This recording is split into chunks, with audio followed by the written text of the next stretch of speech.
Campeche y el Observatorio Ciudadano Nacional de Feminicidios.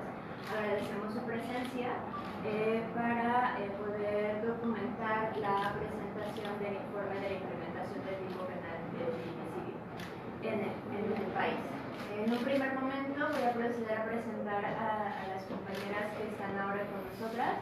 Se encuentra la licenciada Anayeli Garrido, quien es asesora jurídica del Observatorio Ciudadano Nacional de Feminicidio, la ciudadana Jason Amaya, Elda Estela Canto y Natalia de Lao, ambas asesoras jurídicas de la REDMI y el Observatorio de Violencia Social y de Género de Campeche.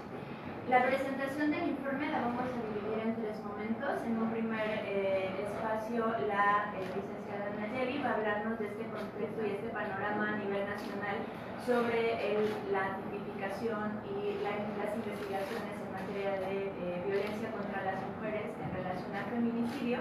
Posteriormente hablaremos sobre el contexto local, para terminar con la presentación de uno de los casos más paradigmáticos que se han acompañado en el Estado en relación a el actuar del Estado, las autoridades en la protección y garantía de los derechos de las mujeres. ¿Sin más?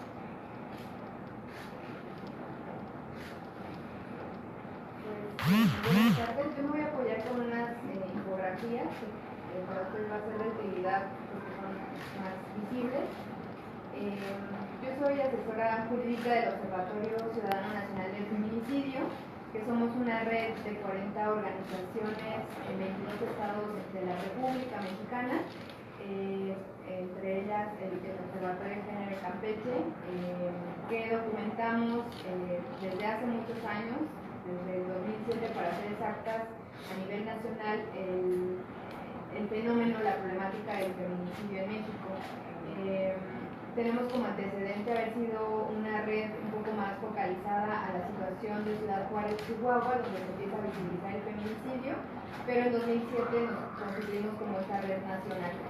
Desde esa fecha, pues nuestra misión principal es analizar, estudiar, documentar y pues informar también a la sociedad sobre las dinámicas de esta problemática. Hemos contribuido en la elaboración del tipo penal del feminicidio, en los protocolos de investigación, en el acompañamiento a casos y a partir también de, digamos, pues dos estrategias puntuales, que es el seguimiento a los mecanismos de protección para las mujeres en riesgo de violencia feminicida o feminicidio, o en particular en feminicidio, que son las órdenes de protección y las alertas de violencia de género, que son dos mecanismos que establece la Ley General de Acceso de las Mujeres a una Vida Libre de Violencia. Eso es como nuestra misión, nuestra identidad.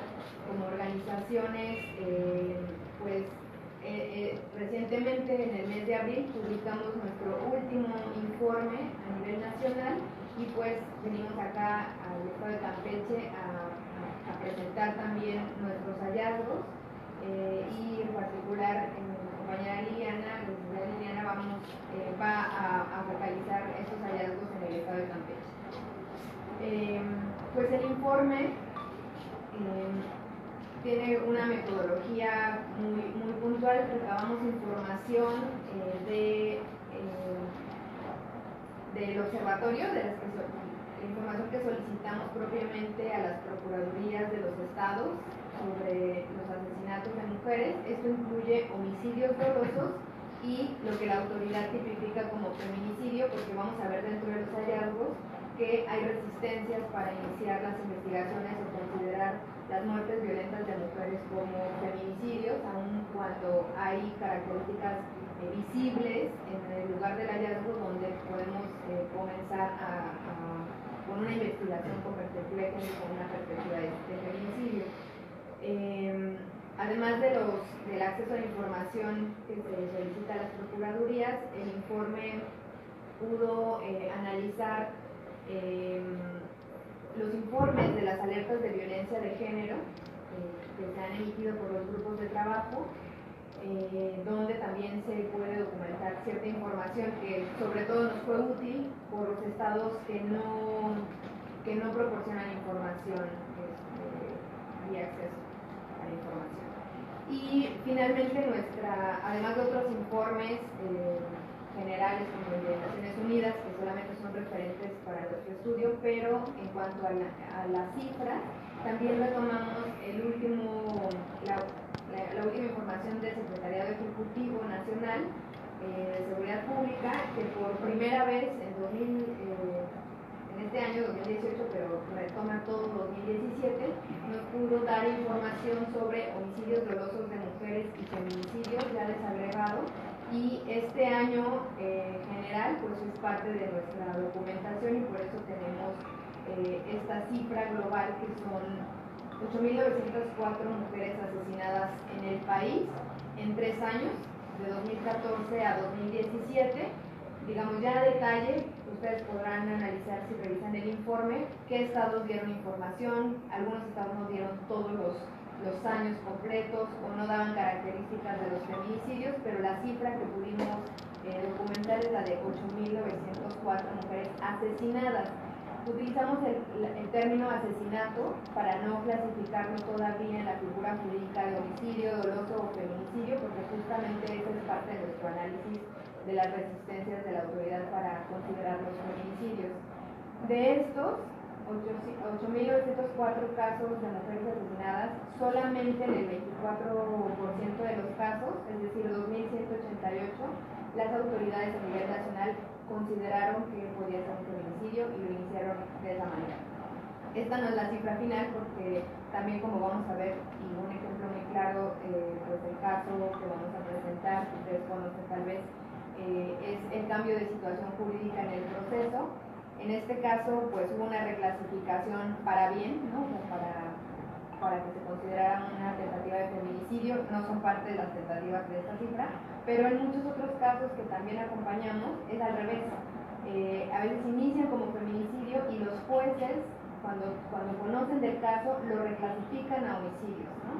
Y eso lo visualizamos también a partir de los casos que mostramos en el informe.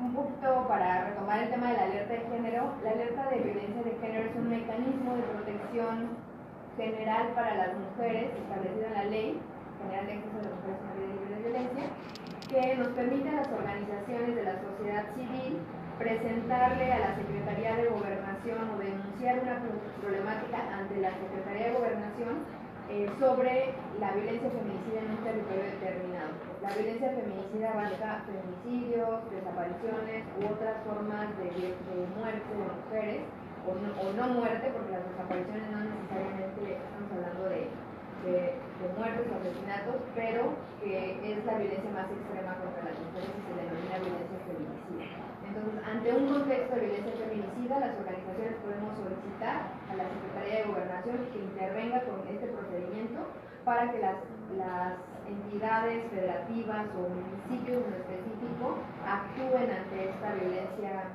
concreta, ¿no? Entonces, los informes de este mecanismo son los que nos dieron también parte de esta información. La que sigue. De los hallazgos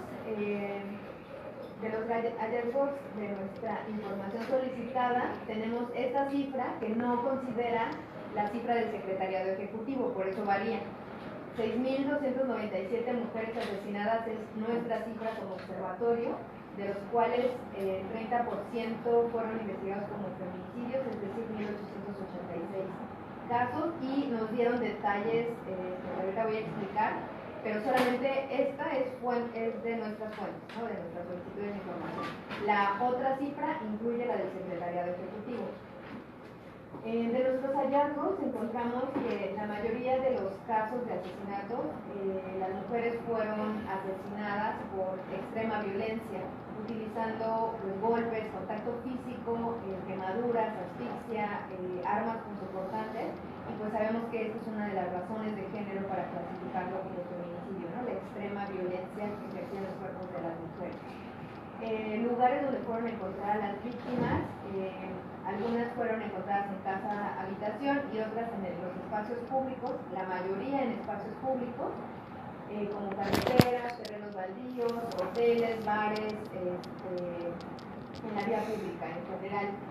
Y de estos, sobre los hallazgos de los cuerpos, pues de los casos son encontradas en casa-habitación, y esta cifra corresponde también a la relación víctima-victimario. Cuando nosotros preguntamos a la autoridad si tienen identificado al agresor, no detenido, sino identificado, solamente en el 30% de los casos conocen la relación entre la víctima y el victimario, y generalmente corresponde a relaciones de pareja o algún familiar pues cercano, ¿no? O conocido, que son el menor porcentaje. Y esto que nos hace concluir que en México la mayoría de los feminicidios se cometen en los espacios públicos. Hay estados que hacen variar este porcentaje, y que ahorita justamente vamos a analizar eso, donde pues hay estados que se concentra el feminicidio en el espacio doméstico, donde las mujeres son asesinadas por pues un conocido, ¿no? Pero en la mayoría del país, que además es otro contexto que también está presente y reconocido en algunos informes de las alertas, pues corresponden a la delincuencia común o a la delincuencia organizada, pero que tienen los signos característicos de un feminicidio. Otro hallazgo es que la mayoría de las mujeres se encuentran en edad reproductiva. El mayor porcentaje se concentra en mujeres de 21 a 30 años de edad, que también es un hallazgo importante.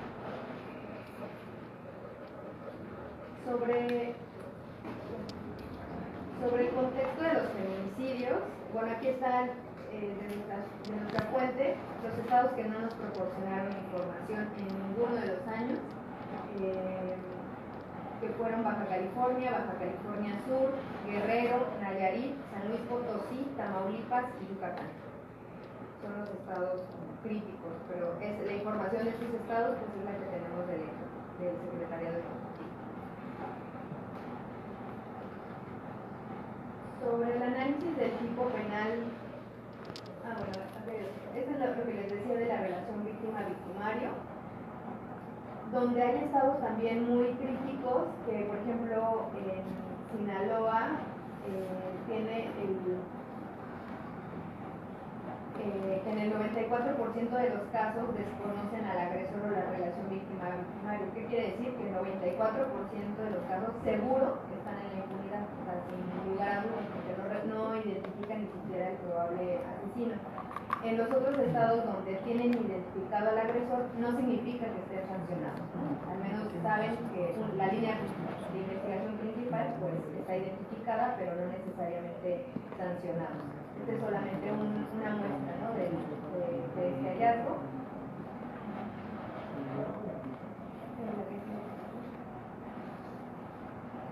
En los informes de las alertas de violencia de género reconoce algunos estados como estados con mayor índice de criminalidad. Esto es Sinaloa, Estado de México, Morelos, San Luis Potosí, Michoacán, Guerrero, Quintana Roo y Veracruz. Estos estados, la propia Secretaría de Gobernación y el grupo de trabajo conformado para estos efectos, para la alerta de género, reconocen a estos estados como estados en situación de alta criminalidad, ¿no? Donde reconocen que la violencia contra las mujeres también está relacionada con estos índices de crimen organizado, de narcotráfico, etc.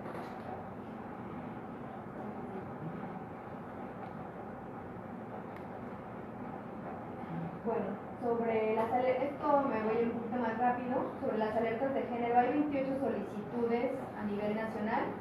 En el caso de Veracruz, por ejemplo, hay dos para el mismo estado, una por agravio comparado, otra por violencia feminicida, pero hay algunos estados que la Secretaría de Gobernación o el grupo de a partir de lo que señaló el grupo de trabajo, negaron la alerta de violencia de género, que son Baja California, Sonora, Guanajuato, Querétaro, Puebla, Tlaxcala, Tabasco.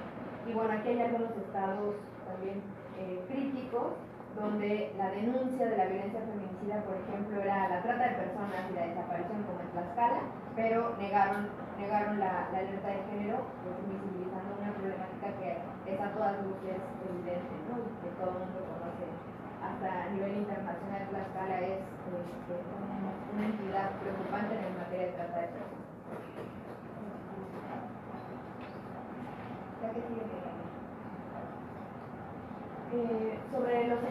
También analizamos el tema de los protocolos, pero me voy a regresar poquito, sin que cambie la presentación, a la tipificación del feminicidio. El tipo penal de feminicidio en México se comenzó en 2010. Guerrero fue la primera entidad en tipificar, lo hizo de manera inadecuada y en segundo lugar lo hizo la Ciudad de México. En esta segunda tipificación en 2011 participamos la sociedad civil proponiendo un tipo penal autónomo, con los elementos necesarios para su acreditación y con elementos objetivos para acreditar las razones de género. ¿Qué significa esto?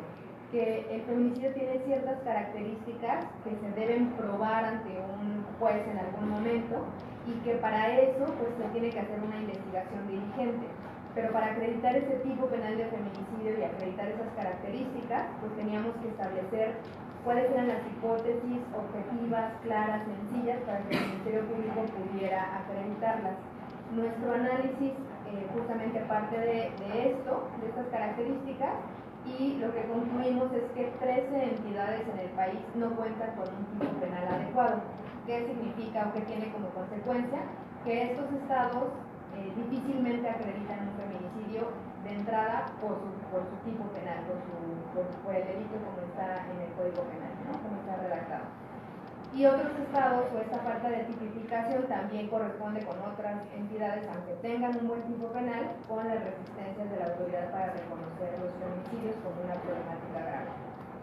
Y bueno, esto les decía que está relacionado con el tema de los protocolos, porque pues hay entidades con problemáticas graves, ¿no? Que de hecho coinciden algunas de ellas, ustedes pueden observar, que tienen una alta criminalidad, como Tamaulipas innegablemente, que no cuenta ni siquiera con un protocolo para la investigación del delito de feminicidio, tiene un índice muy elevado de feminicidios, tiene el reconocimiento de que es una entidad con criminalidad organizada y que pues tiene deficiencias también estructurales en la falta de reconocimiento del tipo penal y de un protocolo.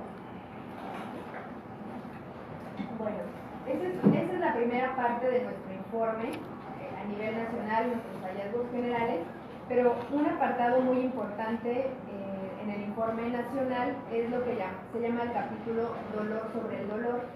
Y este capítulo retoma 14 casos, al menos el informe que está publicado vía electrónica se va a actualizar y vamos a incorporar otros casos a nivel nacional, pero actualmente analizamos 14 casos donde identificamos lo que llamamos la ruta de la impunidad y que pues es principalmente lo que queremos exponer ahora en un momento con el caso de Jason.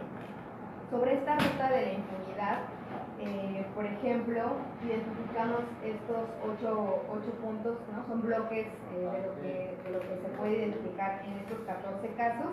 Por ejemplo, en el primer lugar, ¿no? La resistencia en investigar como feminicidio no solamente tiene que ver con la falta de un tipo penal adecuado o un protocolo, sino que en los casos hay investigaciones que, por ejemplo, se iniciaron como homicidios culposos cuando eran feminicidios o como supuestos suicidios, ¿no? Como el caso de Mariana Lima Buendía, donde se encuentra una mujer privada de la vida, pero se simula un suicidio y la autoridad investiga como un suicidio en lugar de un probable feminicidio.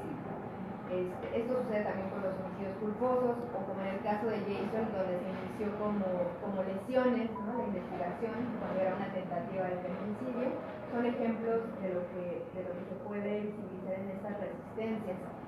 Y otra resistencia también que impacta además en la revictimización es que en muchos de estos casos que documentamos, las parejas de las víctimas eran los probables responsables y que en lugar de eso fueron considerados en un primer momento como víctimas. Y entonces les daban toda la información a ellos en lugar de a las madres, cuando fueron, por ejemplo, las últimas personas que las dieron con vida a las mujeres, como en el caso de Leslie en la UNAM, donde el agresor pues, fue considerado en un primer momento como víctima y hubo como un rechazo hacia los familiares para que pues, incluso dudaran, ¿no? de su responsabilidad, diciéndoles no, él es inocente, él ya nos dijo que él no cometió el hecho y ella se suicidó. Entonces esto esto no solamente en el caso de Leslie, sino en muchos otros. En el punto sobre la revictimización, pudimos documentar, por ejemplo, la difusión de imágenes sensibles, tanto para las víctimas como para la investigación, ¿no? En el caso de Leslie también se vuelve a colocar este tema, donde la propia Procuraduría emitió unos twitters donde señalaba que Leslie era alcohólica, drogadicta, que no estudiaba, que no era parte de la comunidad universitaria, y eso va ayudando al sentir, ¿no? O a la sociedad a justificar los feminicidios, a estigmatizar a las víctimas, a cuestionar su vida privada, en lugar de focalizar en por qué una mujer tiene que ser asesinada, ¿no? Independientemente de quién sea. Entonces, esa difusión de imágenes es otro hallazgo, y el tratamiento también hacia las víctimas sobrevivientes o hacia sus hijas, hacia sus hijas. El mal manejo del lugar del hallazgo y la pérdida de evidencia es otro bloque, otro hallazgo del informe. Esto tiene que ver con la falta del resguardo debido del lugar del hallazgo, se pierde evidencia, no hay cadena de custodia en muchas de las investigaciones,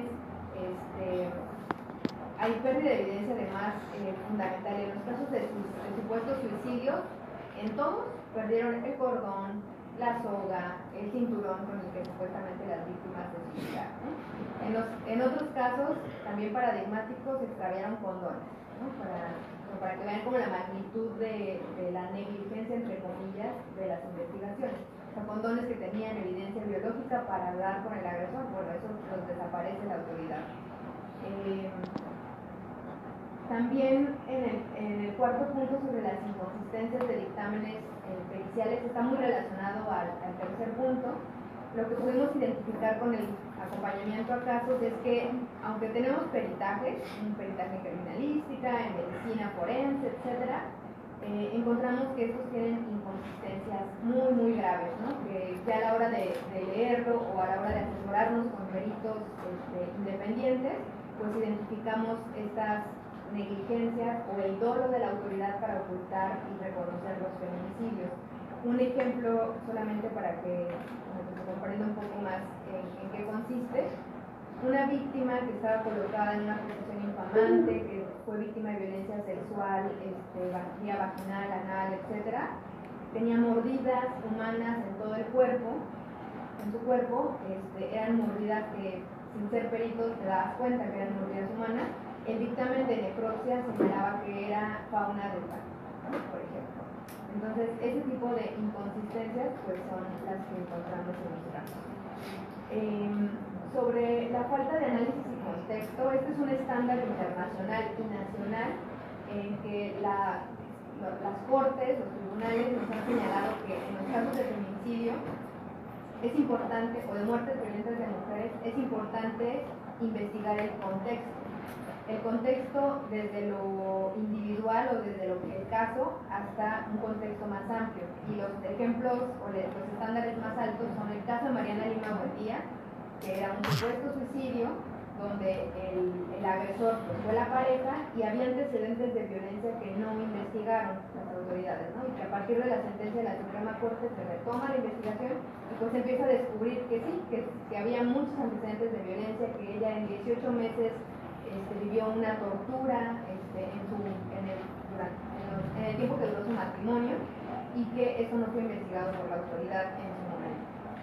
Y el caso del campo algodonero ante la Corte Interamericana de Derechos Humanos, que visibiliza estos casos de feminicidio que fueron encontrados en un campo de algodón, por eso se llama así la sentencia, y que estas víctimas habían desaparecido previamente, fueron encontradas en el mismo lugar y solo por ese hecho pues tenían que haber sido investigados en contexto para conocer si era una misma estructura criminal la que pues habían privado de la vida, desaparecido y privado de la vida a estas jóvenes.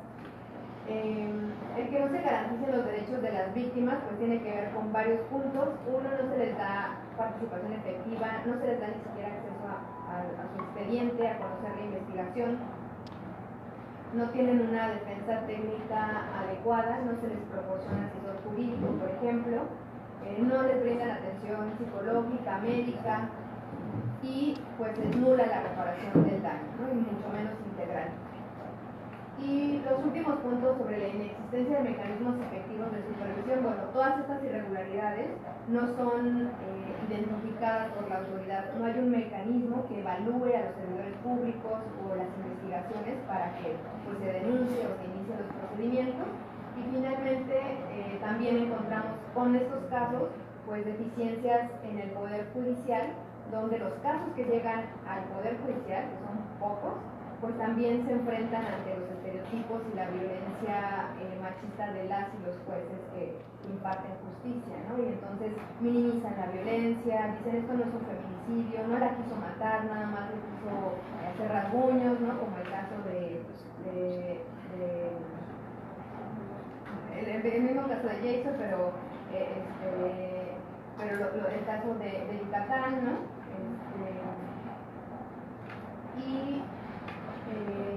Y la falta de perspectiva de género ya a la hora de sancionar, donde pues, se minimiza o se reclasifica el delito. Estos son los hallazgos del informe nacional y pues bueno, yo intervengo hasta acá, al final daremos pauta para las preguntas.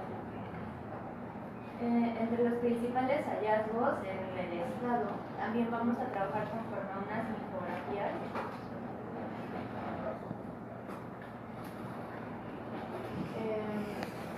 En el Estado de Campeche, en el periodo de 2014 a 2017, se registran 38 asesinatos de mujeres. Estos datos son obtenidos, como bien explicaba mi compañera la licenciada Nayeli, por datos aportados por la Fiscalía del Estado, pero también por el Secretariado Ejecutivo. De estos 38 casos, solamente el 55% fueron investigados como feminicidios. Entre la relación de las edades, que eso también es como muy importante, si bien es cierto el mayor número está registrado entre los 21 y los 40 años de edad de las mujeres víctimas, también tenemos presencia de este delito en contra de niñas y de mujeres adultas, algunas mayores de 60 años, y en lo que informa la Fiscalía del Estado, había una niña menor de 10 años y 3 entre 11 y 20 años.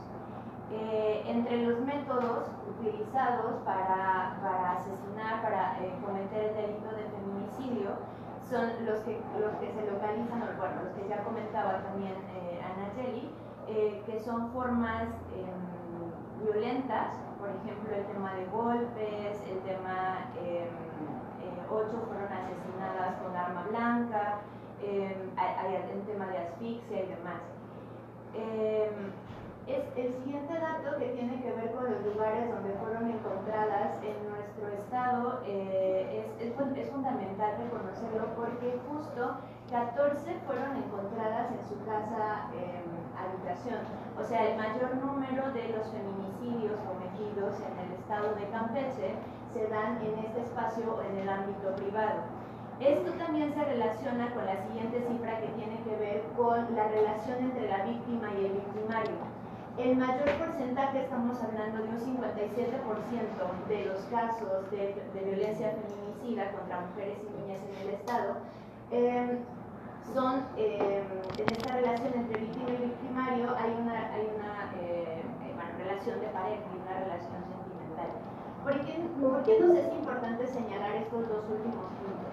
Porque justo parte de una de las preocupaciones que tenemos como organización en lo local y a nivel nacional es que en Campeche se realiza una reforma al tipo penal de feminicidio en el que consideramos se implica un grave retroceso para el acceso a la justicia, la verdad y la reparación.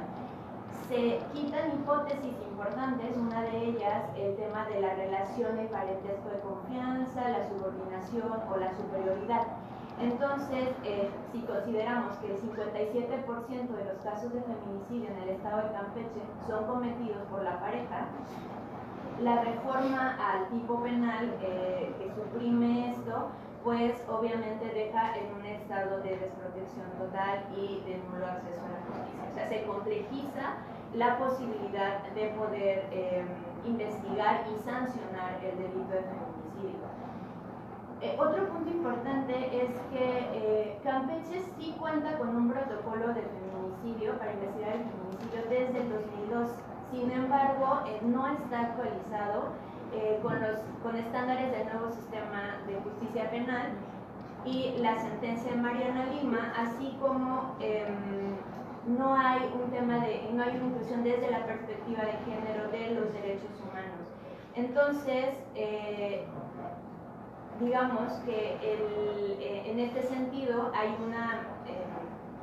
un retroceso tremendo para el proceso de la investigación, porque las investigaciones de estos asesinatos, digamos, de estos 38 asesinatos de mujeres, no se están investigando con perspectiva de género, con perspectiva de derechos humanos.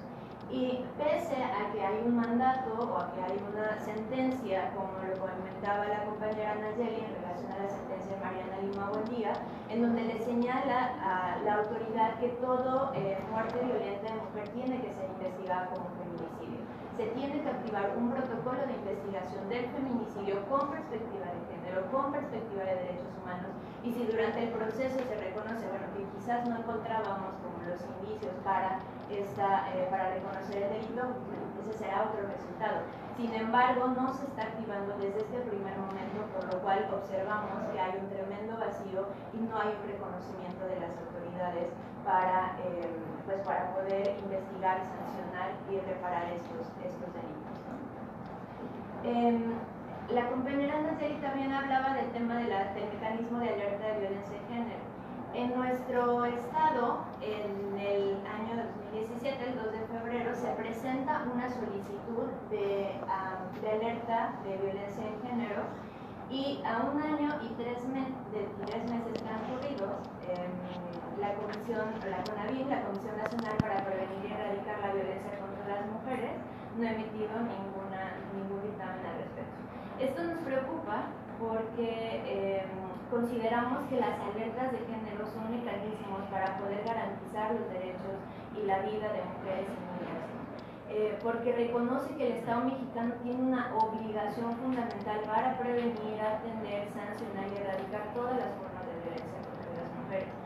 En este mismo marco de la solicitud de alerta y también del proceso de investigación del informe que se realiza desde el Observatorio Ciudadano, Campeche es el único estado que proporciona información sobre el estatus jurídico de 34 casos de feminicidio en un periodo de 2012 al 2017. Pese a que es el único estado que sí está dando información, la información es un poco fuerte ante la realidad, porque de estos casos solamente el 52.9% fueron investigados y solo el 32% de estos casos fueron sancionados. Aquí se relaciona a, digamos, quizás las causas a esta ruta de impunidad que ya vamos a ver más claramente con la presentación del caso que a continuación las compañeras nos van a contar, nos van a hablar, pero justo el que no solamente se tiene que investigar, sino también se tienen que lograr sanciones, porque al no sancionar, el Estado se está convirtiendo en cómplice, ¿no?, de los agresores. Y esto está mandando un mensaje muy claro a la sociedad de que la vida de las mujeres y las niñas no vale, ¿no?, que está bien o no pasa nada si son asesinadas mujeres y niñas, porque no van a ser sancionadas, ¿no?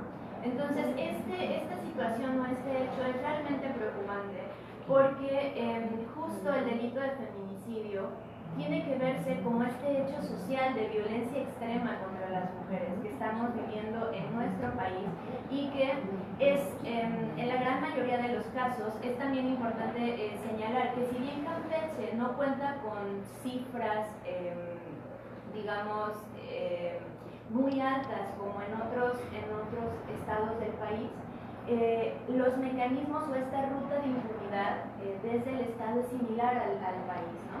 Entonces, ¿qué está pasando con esto? Justo, aunque no tengamos un número alto, que a veces cuando se da la solicitud de alerta, las autoridades realizan declaraciones diciendo, bueno, Campeche no tiene un contexto de violencia extrema, son muy pocos las cifras, muy pocos los números, pero lo que se está ignorando, porque no está teniendo una visión desde una mirada con perspectiva de género, es que todos los delitos de feminicidio que han ocurrido en Campeche y que también ocurren a nivel nacional pudieron haber sido prevenidos. Y eso es como fundamental. Más allá de los números o desde esta mirada cuantitativa, lo cualitativo tiene que ver con reconocer que son delitos que pudieron haber sido prevenidos, porque justo el Estado mexicano y el Estado de Campeche tiene la obligación de prevenir y atender la violencia y sancionarla también. Y al no prevenirla y al no investigarla, al no sancionarla, está dejando en un estado de desprotección tremendo a las mujeres y a las niñas, por lo cual está perpetuando estas prácticas de discriminación y de violencia extrema. Bueno, también nos es importante señalar que el Observatorio de Campeche hemos estado realizando un monitoreo sobre el tema de desaparición y feminicidio. Y en el año 2017 nos preocupa bastante esa cifra porque 127 mujeres desaparecieron en Campeche y en lo que va del año son 19. Algo que nosotras hemos podido observar es que desde el Estado no se está registrando como una desaparición, sino como un extravío, entonces es como un, digamos, un hecho menor. Y también hasta la fecha desconocemos cuál es el estado de localización de búsqueda. Nosotros solicitamos en noviembre del año pasado al Estado nos informara sobre estos casos que nosotras habíamos registrado y hasta la fecha, o sea, 6 meses después, no hemos tenido información, no nos han dado respuesta sobre si fueron localizadas, sobre cuáles fueron los mecanismos de búsqueda. Esto nos parece a nosotras preocupante porque justo también otra de lo que se señala dentro del mismo informe y dentro del informe de las alertas de violencia de género es que en el estado de Campeche hay una ausencia de datos, hay una base, no tenemos datos, no sabemos, no hay un registro donde se puedan estar caracterizando todas estas formas de violencia y al no tener datos no se generan políticas públicas eficaces y efectivas para prevenir el problema, ¿no? Entonces, una de las recomendaciones que se le hace y también una de las preocupaciones que nosotras tenemos y del llamado que hacemos desde el Observatorio en Campeche y desde el Observatorio Ciudadano Nacional de Feminicidio es que el Estado y el gobierno de Campeche prioricen las acciones y políticas públicas que puedan garantizar esta vida de las mujeres y de las niñas. Esto tiene que ver desde las medidas de protección, tiene que ver desde que el momento en el que una mujer llegue a denunciar un hecho de violencia, sea tratada con perspectiva de género, con perspectiva de derechos humanos, no se le revictimice y principalmente se le crea. Porque lo que estamos viendo en Campeche es que no se les cree. A las mujeres y a las niñas no se les cree este tipo de violencia que está sucediendo y hemos tenido casos registrados en el Estado donde la víctima fue a denunciar en 4 ocasiones y no hubo una 5ª ocasión porque fue asesinada. Entonces ahí estamos hablando de una responsabilidad muy clara del Estado en relación a los feminicidios. También recomendamos o señalamos o hacemos un llamado a la autoridad para que desde el primer momento que se tenga el informe o el registro de una muerte o el asesinato de una mujer sea investigada como feminicidio. Esto, como bien lo mencionábamos, se establece desde la Suprema Corte de Justicia de la Nación con la sentencia de María Talita. Y fundamental nos parece también que en el Estado se generen datos y que estos datos puedan estar actualizados, que puedan tener ciertos criterios como cuál es la edad, cuáles son los municipios, entre otros, para que podamos conocer de manera más certera la realidad de los feminicidios en el Estado, pero también como una medida de tener estos datos nos puede proporcionar unas medidas de prevención, o sea, de poder prevenir el delito. Y bueno, finalmente también que se pueda actualizar el protocolo de investigación del delito de feminicidio con los más altos estándares nacionales e internacionales. Bueno, justo parte de estos hallazgos y de esta investigación, que creo que es súper importante que se realiza a nivel nacional, pero también en lo local, consideramos que pueden ser un mecanismo eficaz para que la autoridad pueda estar reconociendo desde dónde o cuáles son, desde dónde está fallando, desde dónde no se están generando estas acciones para proteger la vida de las mujeres y las niñas. Pero creo que va a ser más claro para ustedes a partir de ver este informe cómo lo podemos trazar a la vida cotidiana o a la vida real a partir de un caso que nosotras hemos estado acompañando conjuntamente desde el Observatorio Ciudadano Nacional de Feminicidios y el Observatorio en Campeche.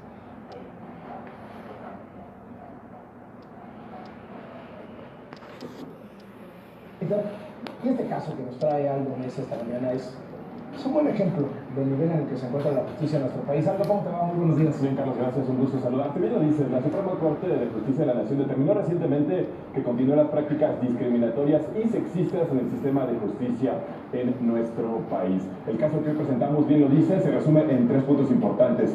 El primero es una mujer que sobrevive a 37 puñaladas. Número 2, el Ministerio Público dice que su agresor no quería matarla, sino solo lesionarla porque si no lo hubiera hecho. Y el tercero, el agresor está libre.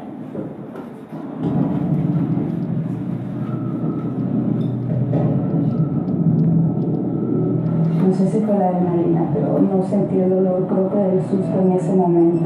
Sentí el piquete y cuando volteé lo vi y seguía picándome. Con todas mis fuerzas me cubrí la cara de este lado, que es donde me lesionó las manos.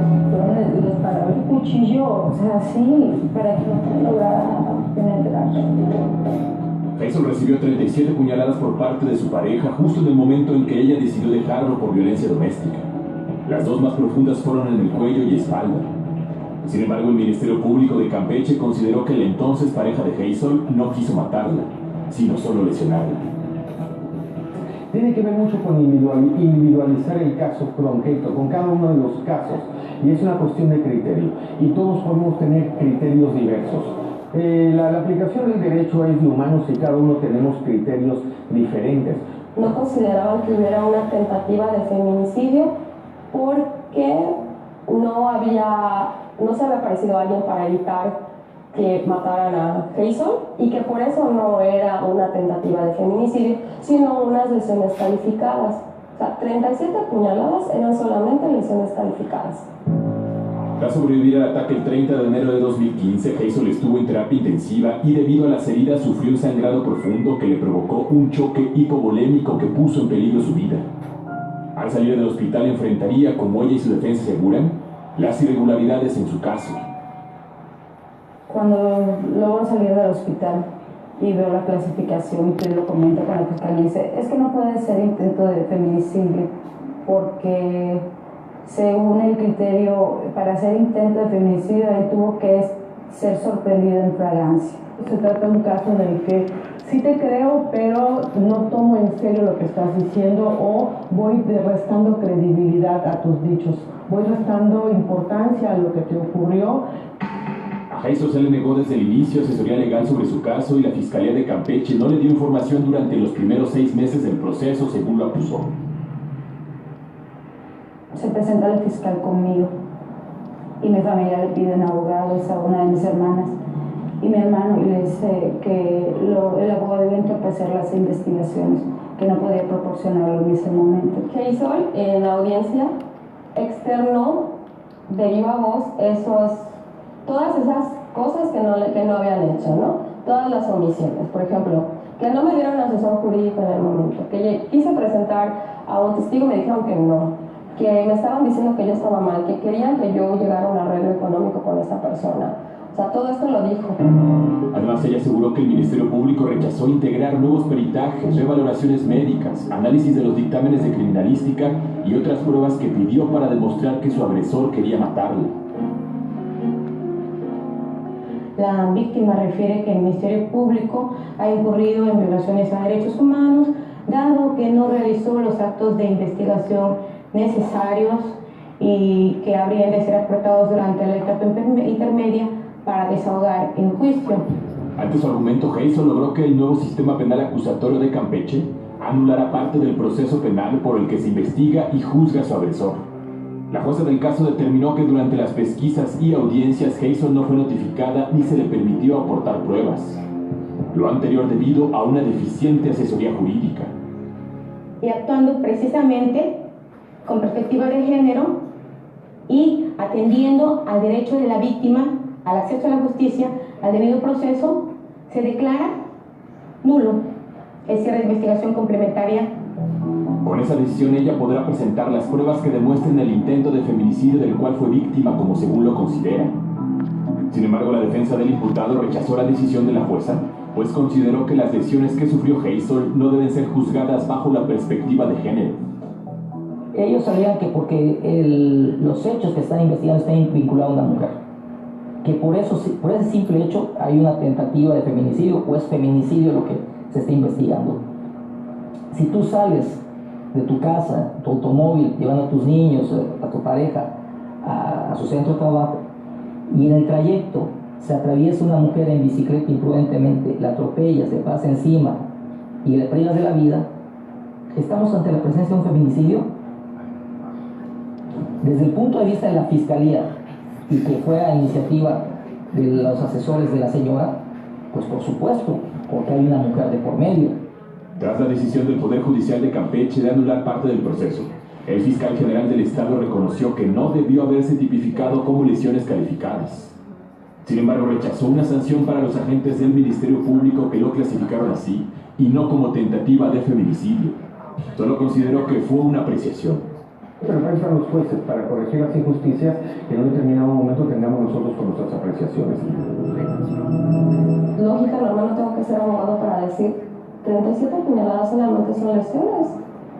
O sea, no quiere decir que me quise quitar la vida. O sea, eso es lo que yo le preguntaría al servidor público. De ser juzgado por lesiones calificadas, el agresor de Hazel podría alcanzar una pena mínima de 4 años.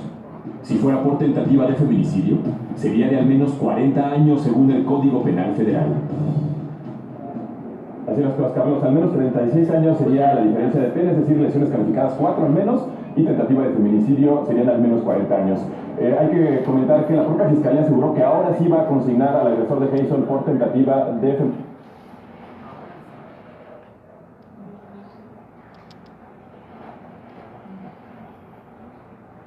Bueno, el video que les fue presentado es la nota que salió en Televisa después del caso, porque es un caso, como ya lo dicen los mismos, lo digo yo, y las compañeras, un caso paradigmático, y que justo nos señala toda esta ruta de la impunidad que mi compañera Anayeli ya les explicó en términos generales, ¿no? El caso de Hazel lo tomamos la organización, la REDMI y el Observatorio en coordinación con el Observatorio Ciudadano Nacional de Feminicidio. Tomamos el caso para llevar el acompañamiento de Hazel, justo porque el caso de ella no estaba tomado en consideración como una tentativa de feminicidio, sino como unas lesiones calificadas.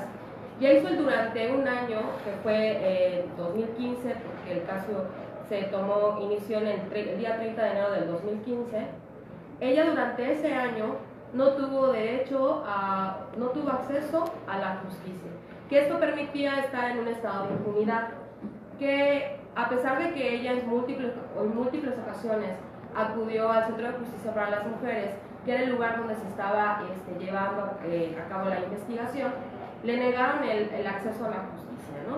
Entonces, en febrero del 2016, que nosotras entramos a acompañar el caso, promovimos un recurso que es una nulidad de actuaciones en una etapa de investigación que ya había sido cerrada o concluida, que es la etapa de investigación complementaria.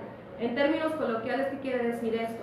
Que una vez que el juez determina que se cerró esta etapa de investigación complementaria, yo como víctima no puedo aportar otras pruebas.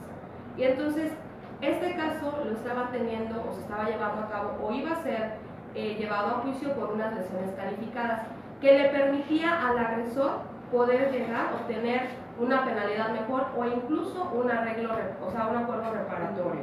Que esto va a ser un dinero económico para pagar lo que son los daños que le había ocasionado. Pero esto también nos genera un estado de impunidad. Entonces, las ventajas de este nuevo sistema de justicia es que justo nos permite poder hacer o poder evidenciar esta ruta de la impunidad en cualquier etapa que nos encontremos del proceso.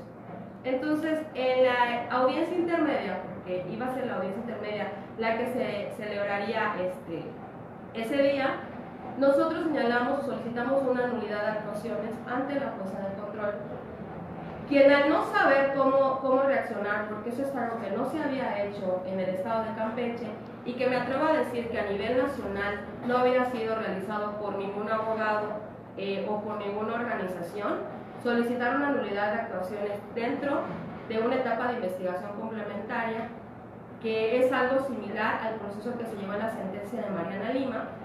La jueza suspende la audiencia y entonces dice que hagamos valer el derecho conforme a lo que marca el Código Nacional, que te permite presentarlo por escrito. Entonces se suspendió la audiencia y lo presentamos por escrito con los argumentos de que utilizan perspectiva de género, que le están negando el acceso a la justicia y una defensa técnica y adecuada a Jason, y evidenciando las violaciones de derechos humanos a las que ella había sido víctima, generadas por la Fiscalía.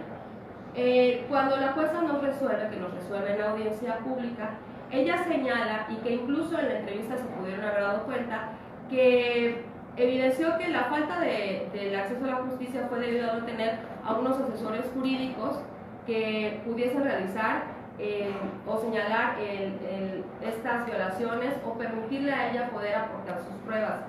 Sin embargo, no reconoció el mal actuar del servidor público o de la Fiscalía al momento de que no le proporcionaron estos derechos de acceso a la justicia que tiene la víctima, sino por el contrario. El servidor público estaba más preocupado por defender los derechos del hoy acusado.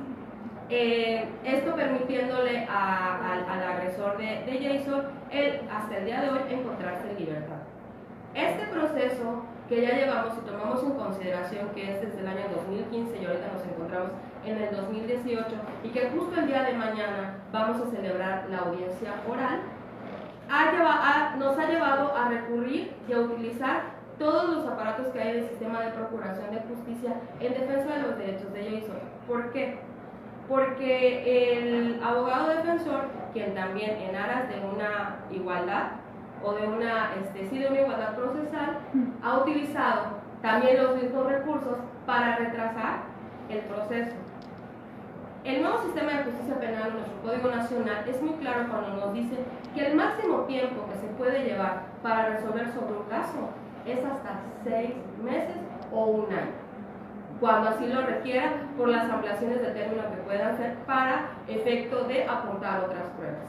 En este caso queda claro y es como aberrante el reconocer que estamos ante un nuevo sistema de justicia que nos permita que esta víctima todavía no ha sido o no ha logrado acceder a la justicia como debiera de ser, a pesar de que nosotras ahorita la estamos acompañando. Entonces, lo importante aquí es que este caso, esta nulidad que nosotras promovimos como organización, es un precedente es un precedente de algo que todos, si hubiéramos más defensores de derechos humanos o todos los abogados y abogadas pudiesen recurrir en la defensa de los derechos humanos de las víctimas para poder hacer valer el debido proceso.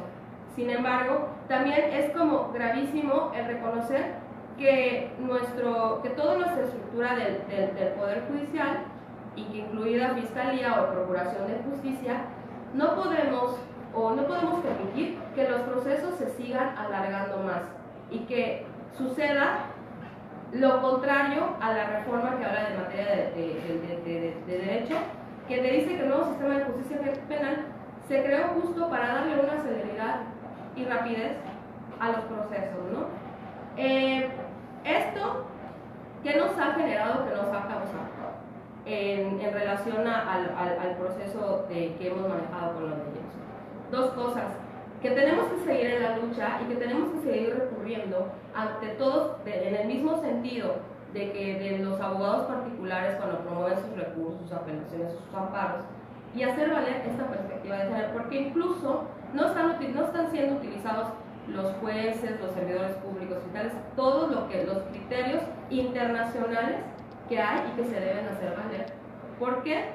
Porque a lo mejor para ellos es complicado aplicar lo que ya está, cosa que no debería de ser. Y no sé si hablar también de la falta de capacitación de los servidores públicos y de incluso de los jueces. Entonces, después, el día de mañana nosotros vamos a estar ante la audiencia de juicio oral y en la expectativa de lo que pudiese suceder en esto, ¿no? Después de 3 años. Bueno, ahora vamos a puntualizar la ruta de la impunidad respecto al caso en concreto que es el de Jason. Primeramente dice que es la resistencia investigar por razones de género o como feminicidio el hecho, ¿no? El Ministerio Público en este caso tuvo de primera mano, desde que tuvo conocimiento de los hechos, que el agresor era pareja sentimental de ella y omitió esa información para iniciar una investigación por lesiones calificadas. Ahí se muestra claramente esa resistencia de la autoridad a realizar la investigación conforme el protocolo.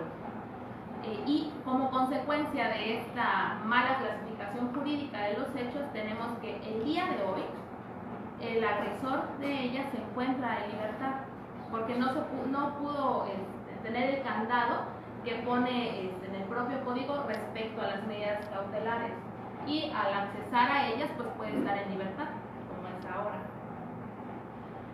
Bueno, como parte del trabajo de la organización, tanto el Observatorio Ciudadano Nacional como el Observatorio de Violencia aquí en Campeche, logramos a través de ese procedimiento de nulidad el que se reclasificara el delito y se llevara ahora por tentativa de feminicidio, que eso ya es un avance.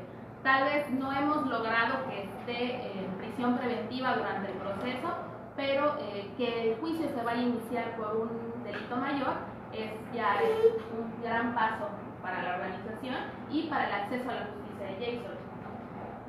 También tenemos como punto 2 la revictimización. No precisamente es en el caso que nos ocupa, la revictimización no se hace por los medios, sino por la misma autoridad que simplemente al negarle el acceso a su investigación, la burlaba por las preguntas que ella realizaba o por el hecho de, no, pues es que tú no puedes presentar pruebas. Si tú tienes un abogado, va a entorpecer todo este proceso. Eso a ella la revictimizaba. Le decían, no te podemos dar copias de tu expediente aún. O no podemos comprobar que hay una tentativa de feminicidio cuando el señor te apuñaló 37 veces. No es posible acreditar que existen 37 ocasiones o 37 intenciones de matarte. Para el Ministerio Público no era posible y eso a ella la revictimizaba. También el uso de los datos, o sea, todo ese tipo de cosas que el Ministerio Público realizó son las que la revictimizaban. No existe como tercer punto el análisis del contexto sobre los casos de feminicidio. Es evidente que a pesar de que en Campeche, en el estado de Campeche, existe un protocolo para el estudio de los casos de muertes violentas de las mujeres como feminicidio, no los aplican. A pesar de que era evidente que en este caso la Fiscalía conocía de la relación entre agresor y víctima.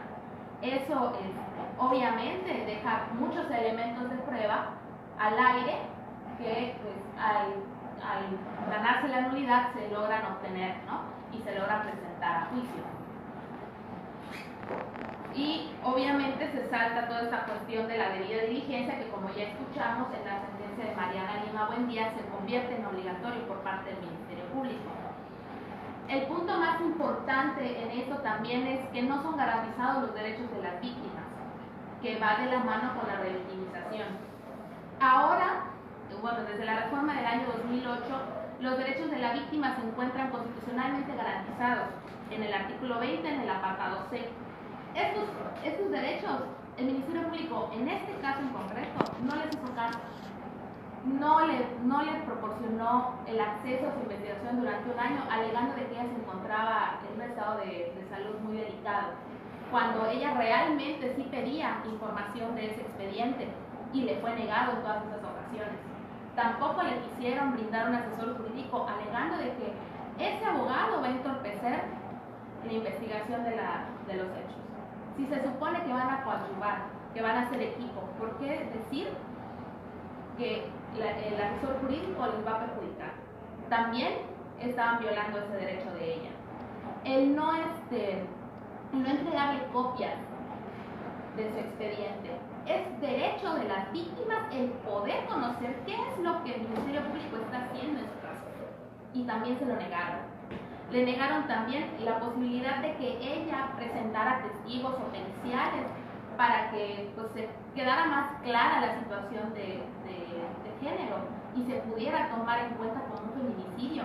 Y dijeron, no, nosotros como Fiscalía no tenemos esa oportunidad o esos especialistas para poderte brindar esos periciales, así que no podemos. O sea, de plano no te vamos a acercar ninguna prueba. Eso es como los derechos más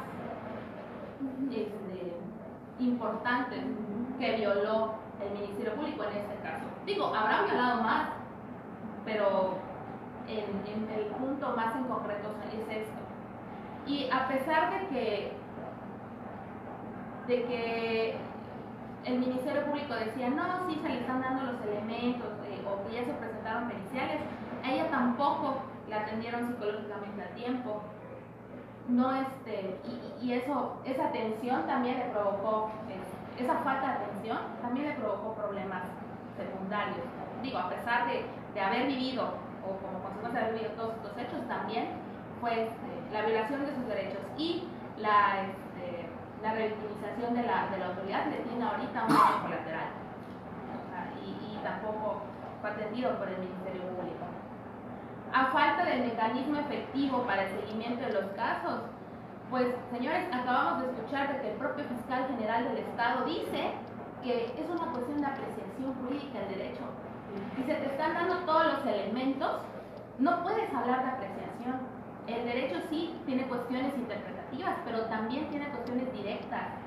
Te marca que si ya encontraste tales elementos, tienes que investigar por esa línea.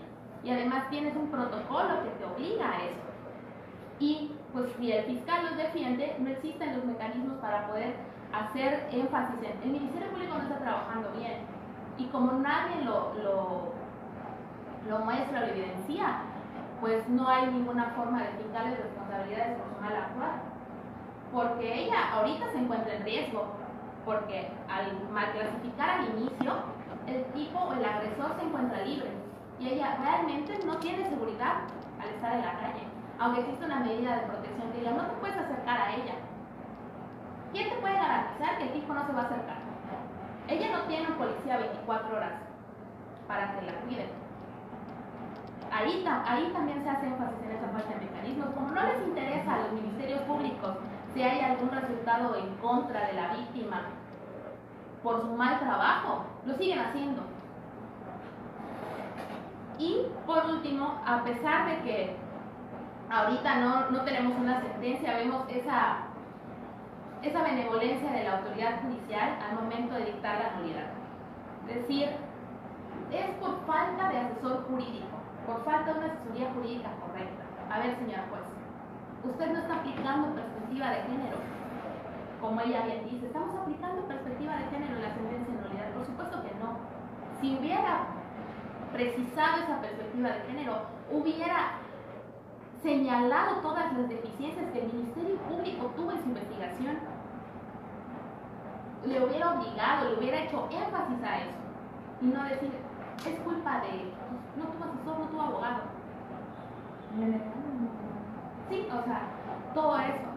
Estamos hoy a las vísperas de una audiencia de juicio oral, el inicio, después de 3 años de investigaciones, de procesos, de recursos.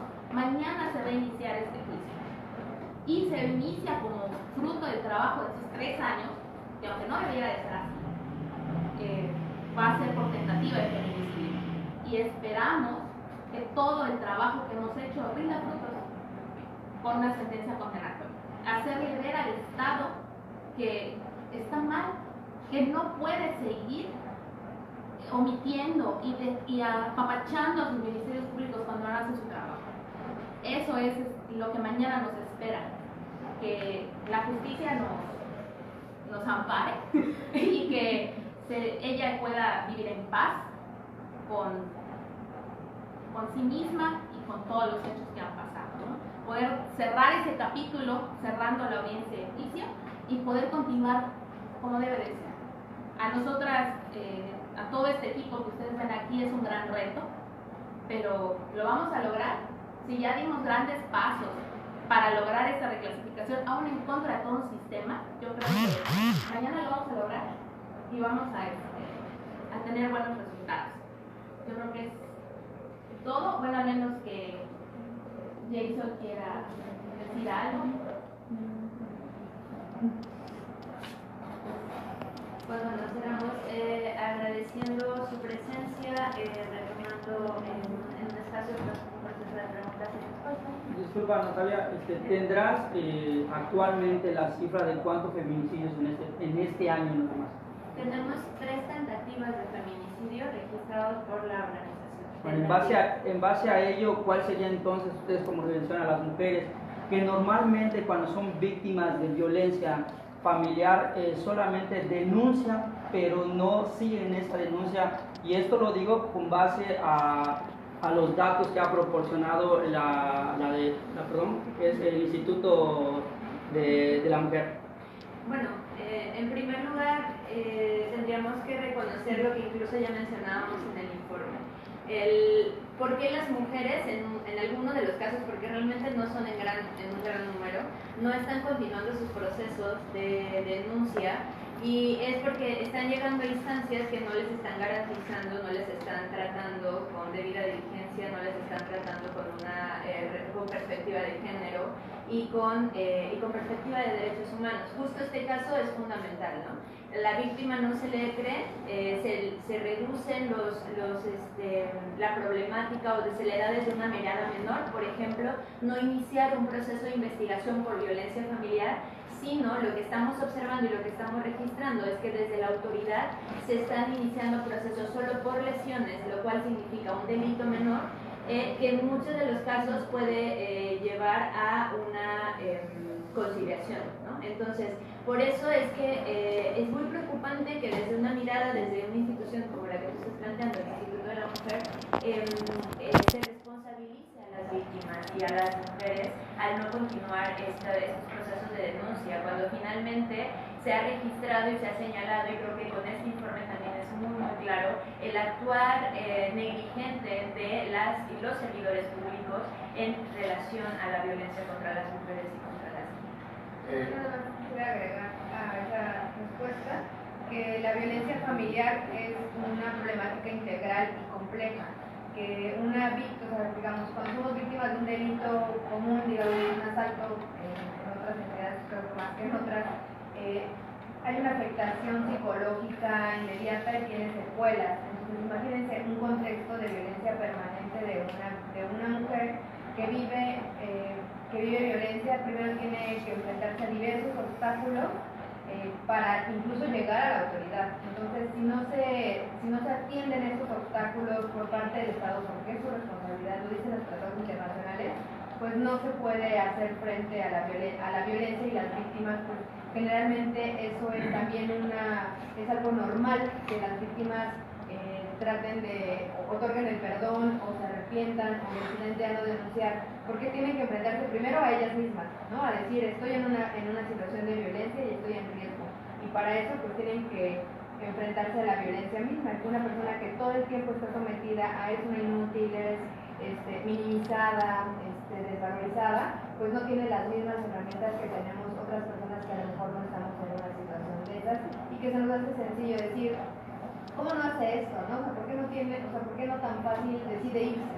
Pero cuando vamos analizando el contexto de las víctimas, pues vemos que pues no tiene, o sea, digamos, vivimos una cultura machista que a las mujeres generalmente nos van quitando esas herramientas, uno de empoderamiento, de no tener recursos económicos, porque no tenemos un trabajo o autonomía económica, tenemos hijos o hijas que dependen de nosotras, y que entonces el estar inmersos en el círculo de violencia, pues también es una cuestión de sobrevivencia, ¿no? Entonces, todos esos obstáculos son los que tienen que enfrentar las víctimas para llegar con la autoridad, y la autoridad lo que tiene que hacer es ayudar a fortalecer y a que esos obstáculos no sean obstáculos de ellas, ¿no? Y a través de terapias, de empoderamiento, de ayudarla a buscar un empleo, a darle mecanismos que fortalezcan esa decisión y pues finalmente que atiendan y sancionen la violencia. Entonces no es tan sencillo salir de un círculo de violencia cuando toda la cultura nos deja ahí, nos coloca en tu cruz, debes estar,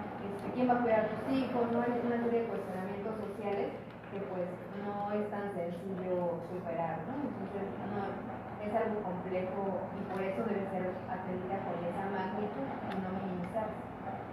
Ya, perdón.